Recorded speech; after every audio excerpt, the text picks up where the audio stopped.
My pranams to all Atmajyotis, divine light of self. Let us contemplate today on the third important aspect of second chapter of Bhagavad Gita titled Sankhya Yoga. Third aspect is Karma Yoga. Sri Krishna is a very, very practical person. Okay. So if he gave Atmadhana to Arjuna. You may think that Atmadhana is theory. Now, how do I apply that Atmadhana to our practical life? So Krishna doesn't leave Arjuna at that point of time, just giving some theoretical knowledge of the self. He says how that knowledge can be actualized, how that knowledge can be realized. He tells Arjuna, see, this war is a great opportunity for you. Okay, most of all the Kshatriyas, the warriors, wait for a rightful war or Dharma Yuddha for fighting. All your life you have been trained for fighting against injustice. Now this is an opportunity for you to prove yourself. It's like saying to an athlete. Athlete has been preparing all his life for Olympics. Now Olympics comes, it's a great opportunity. Similarly, Kshatriya, a warrior like Arjuna, has been trained throughout his life for fighting against injustice and upholding dharma. Now, when the war comes, it's a great opportunity for him to prove or to fight. What happens if he dies in the war? He will attain the Svargaloka. He will attain heaven. Okay, he will attain heaven. Enjoy fruits of his good karma, good punya, because fighting a war for dharmic purposes will lead into the heaven. On the other hand, he may die also. War, there is no guarantee. He may die also, right? Or he becomes victorious. If he dies, he will go to the heaven. If he becomes victorious, he will have the earth, or rather land, the kingdom to take care. He can rule the kingdom in a dharmic way so that many people will get the benefit. He can do the service to the people. So both ways, it's beneficial. Dying in a dharma yuddha is also beneficial, or becoming victorious also is beneficial. This is what Sri Krishna says. Now, how is it related to Atmadhana? Our mind, Arjuna's mind, was clouded with the understanding that he is the body, mind, and intellect. Now that with the understanding that he's not the body, mind, and intellect, he is Atma. Okay, but the mind is yet to become purified, because mind had a lot earlier impressions. Arjuna has the impression of a warrior. He has throughout his life he has become a warrior. So now for the warrior, the impression of warrior has to be overcome. The mind has to become purified. So how does the mind become purified? You have to act on the impressions. Okay, you have deep-rooted impressions. Those impressions, you can act on them. By acting on them, the impressions can get strengthened or impressions can be removed. If you act on your impressions for dharma, for the rightful activity, for the service, those impressions will gradually go off. If you act on these impressions for your selfish reason, those impressions will get strengthened. Understand? So engage yourself in the dharmic, the war which is for righteousness, for dharma yuddha, so that you will become pure. Your mind will be purified. This is the teaching of Sri Krishna to Arjuna. So Sri Krishna is saying, you are the Atma. Okay, the Atma is of the nature of pure consciousness. The body mind is the vehicle of Atma. Act based on this knowledge, so that the knowledge gets strengthened. Your wisdom, your inner clarity will increase. as the mind becomes purified. For that action, for that you need to act. Sitting idle won't help, because by sitting idle, those impressions will be there only. It will not come out.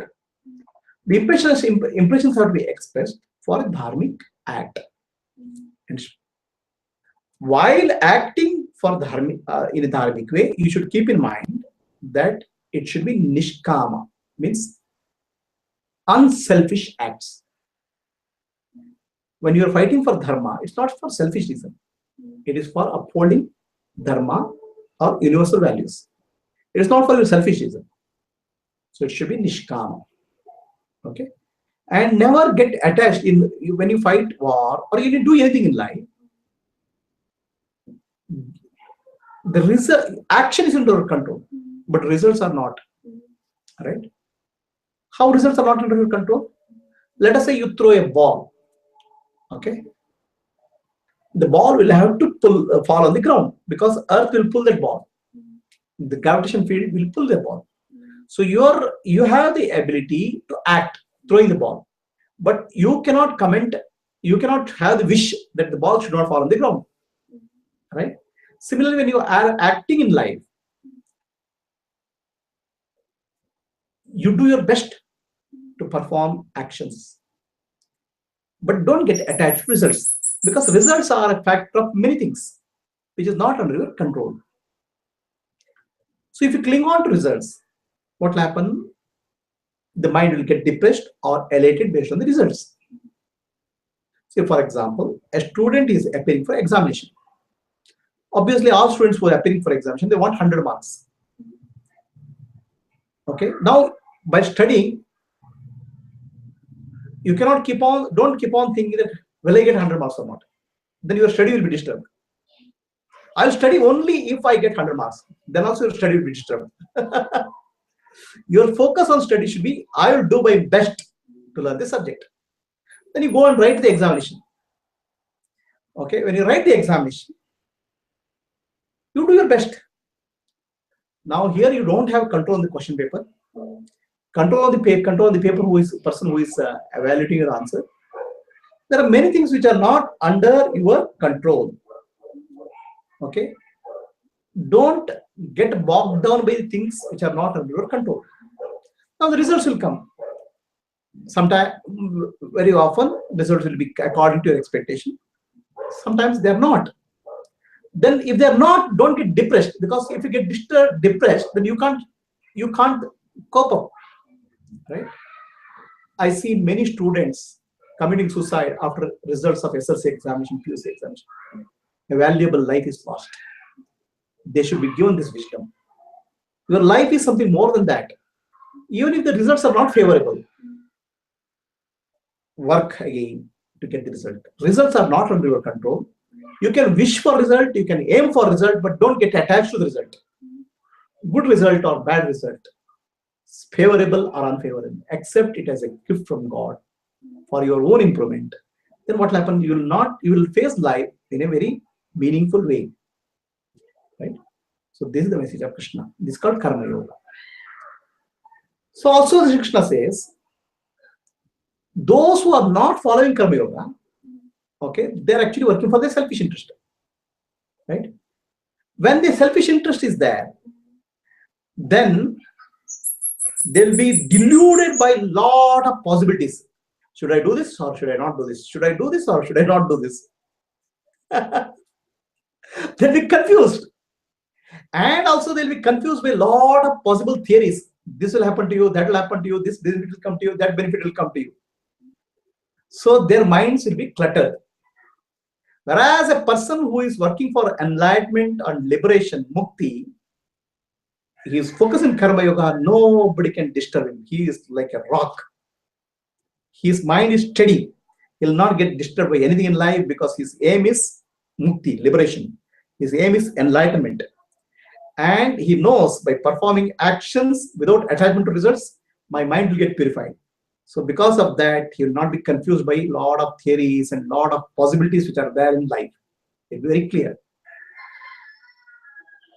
Also, there are, Sri Krishna tells about Vedas. There are many people who perform pujas, rituals for benefit. this benefit and this benefit, that benefit. This is called Kamya Karma. Okay. For desire oriented actions, they are doing puja but for benefit. So these are Kamya Karmas. Vedas teach only Kamya Karmas. Okay. All these rituals, pujas and all, many of them are Kamya Karmas coming from Vedas. Come out of that. The purpose of life is not Kamya Karma and getting this benefit or that benefit. Come out of that.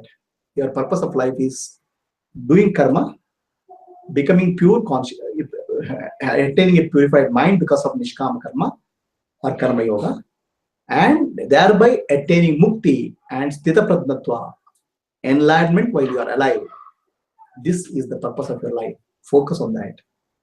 Act for Dharma, act with Nishkama Karma without attachment, and attain the Supreme. So this is the teaching of Sri Krishna.